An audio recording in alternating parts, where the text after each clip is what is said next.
Allah Subhanahu wa taala selepas memerintahkan para malaikat untuk sujud, dan pada ketika itu Allah sebut illa iblis aba wastakbara wa kana minal kafirin, kecuali iblis dia enggan dan dia sombong dan dia tergolong daripada golongan yang kafir.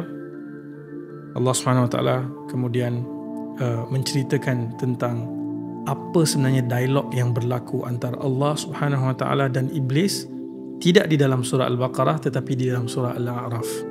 Surah Al-A'raf ni adalah satu lagi bahagian daripada Quran yang kisah Adam AS diceritakan dengan panjang. Selain Al-Baqarah, nanti ada di Al-A'raf, juga di surah Taha. Jadi kita akan pinjam sedikit beberapa ayat daripada surah Al-A'raf sambil kita menelusuri ayat-ayat dalam Al-Baqarah ini untuk kita dapatkan konteks sikit apa yang berlaku, exchange ataupun perbualan antara Allah Subhanahu wa taala dan iblis laknatullah alaih, yang telah diterputus rahmat ke atasnya kerana dia sombong, dia enggan mohon maaf, dia cabar Allah, dia salahkan Allah. Itu semua kita akan lihat nanti. Adalah Allah tanya dalam surah Al-A'raf, surah yang ke-7 ayat yang ke-12. Allah kata, qala ma mana'aka alla tasjuda idh amartuk, apa yang menghalangi kamu daripada sujud kepada Adam ketika aku memerintahkan kamu, Allah memerintahkan kamu. Iblis kata, qala ana khairum minhu khalaqtani min nar wa khalaqtahu min tin. Aku diciptakan lebih baik daripada dia. Aku diciptakan daripada api, dia diciptakan daripada tanah.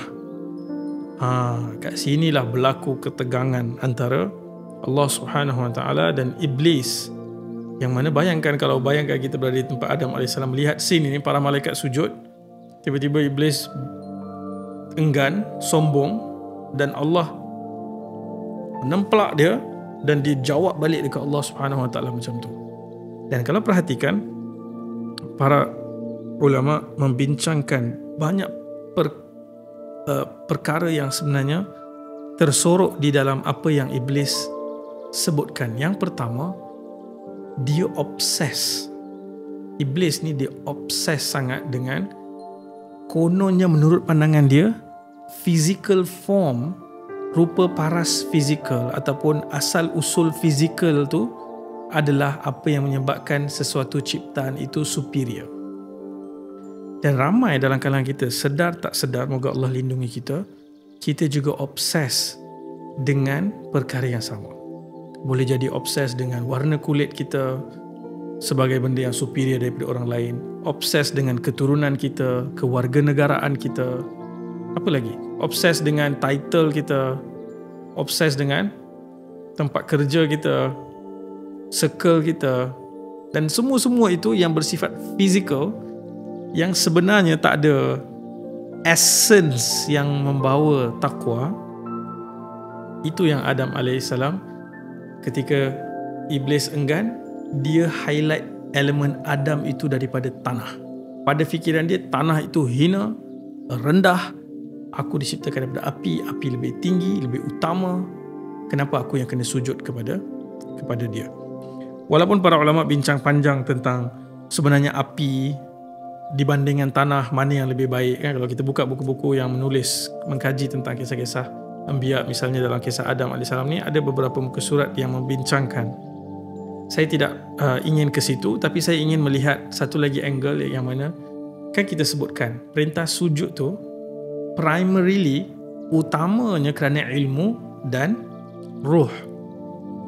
Tentu juga kerana Allah telah membalancekan Adam AS, tapi kita lihat sekuensnya, disebabkan ruh dan ilmu yang ada pada Adam, faqa'u lahu sajidin, maka kamu sujud kepada dia kerana dia memiliki keistimewaan itu. Tapi apa yang kita perasan daripada iblis adalah bila dia sebut ana khairum min, dia tak sebut tentang ruh, dia tak sebut tentang ilmu.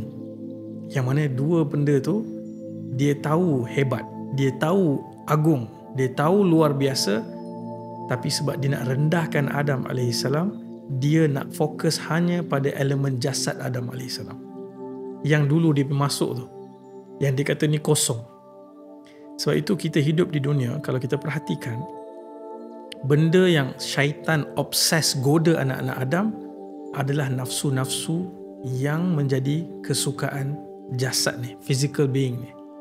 Nafsu makan, nafsu penglihatan, pendengaran, lidah kita bercakap yang bohong, bercakap yang fasik, yang mungkar, yang mengumpat, yang menghina, mencaci.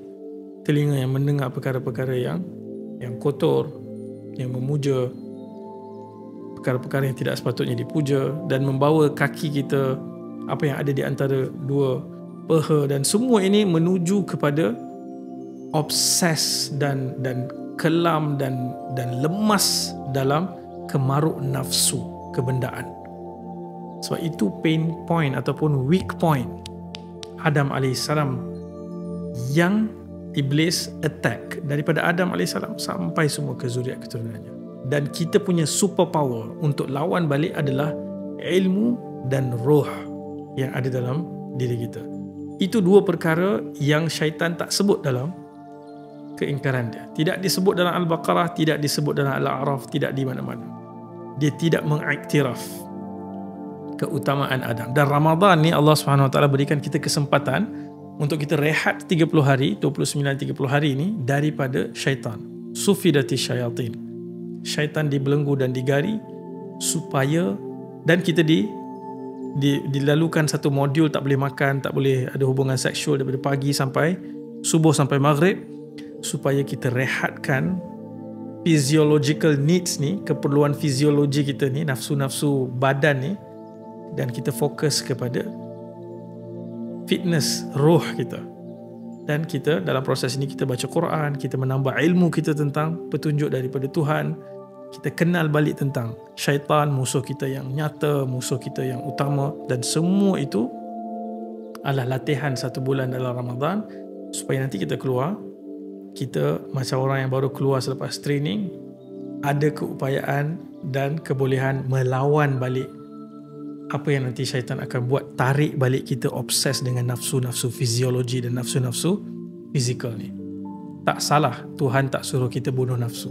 Kita perlukan nafsu. Dengan nafsu kita boleh makan, minum, berkembang zuriat anak-anak Adam, tapi nafsu itu mesti dikawal. Kita yang kena kawal. Jangan bagi syaitan yang bagi instruction dan kita buat mengikut kehendak syaitan. Itu adalah jalan yang akan membawa kita tergelincir nanti. Jadi daripada peristiwa ini kita juga belajar, para ulama menyebutkan bahawa dia sombong ni batarul haq wa ghamtun nas. Nabi SAW kata dalam satu hadis, Nabi cerita tentang kesombongan ini. Para sahabat sebut ada orang ni dia pakai pakaian cantik, kasut cantik, dia kata dia sombong. Nabi kata no, itu bukan sombong. Allah indah dan sukakan keindahan. Tapi sombong ni apa? Dia menutup kebenaran. Iblis menutup kebenaran. Sebab tu kita kena hati-hati dalam keadaan kita obses dengan apa yang kita ada. Ada kebenaran datang daripada pihak yang mungkin kita pandang rendah, dan kita tolak kebenaran itu perangai yang sama dengan iblis, kibr. Yang kedua, kita merendahkan manusia. Dan ini bahaya dalam, sama ada dalam dunia fizikal maupun dunia maya ni. Di media sosial kadang-kadang kita troll orang, kita perendahkan, perlecehkan orang. Itu semua tabiat dan karakter iblis yang ada kibr, ghamtun nas, dan menolak kebenaran. Ini dua perkara yang sangat penting untuk kita perhatikan. Dan Nabi SAW sebut, dan ini sangat-sangat penting, la yadkhulul jannata man kana fi qalbihi mithqalu dzarratin min kibr. Tidak akan masuk ke dalam syurga orang yang dalam jantung hatinya, dalam hati dia ni ada walau sebesar zarah kibr, sombong ni tadi, menolak kebenaran dan memperlecehkan, merendahkan orang lain. Ini dua penyakit yang akan disqualify. Iblis yang ada di dalam dihalau keluar, orang yang dari luar ada kibr tidak boleh masuk ke dalam syurga. Syurga adalah zone kibr free. Sebesar zarah pun tak boleh ada kibr untuk masuk dalam syurga. Moga Allah SWT bantu kita membersihkan hati kita diri kita, tingkah laku kita sepanjang waktu untuk tinggalkan sifat kibr dan tidak obses dengan perkara-perkara yang kita sangka, kita kemaruk konon-kononnya itulah yang superior. Superiority di sisi Allah tak diketahui oleh manusia melainkan Allah. Allah kata illa taqwa, melainkan takwa, dan takwa itu hanya Allah Subhanahu Wa Taala yang tahu siapa yang tinggi, siapa yang rendah. Sekian, Assalamualaikum warahmatullahi wabarakatuh.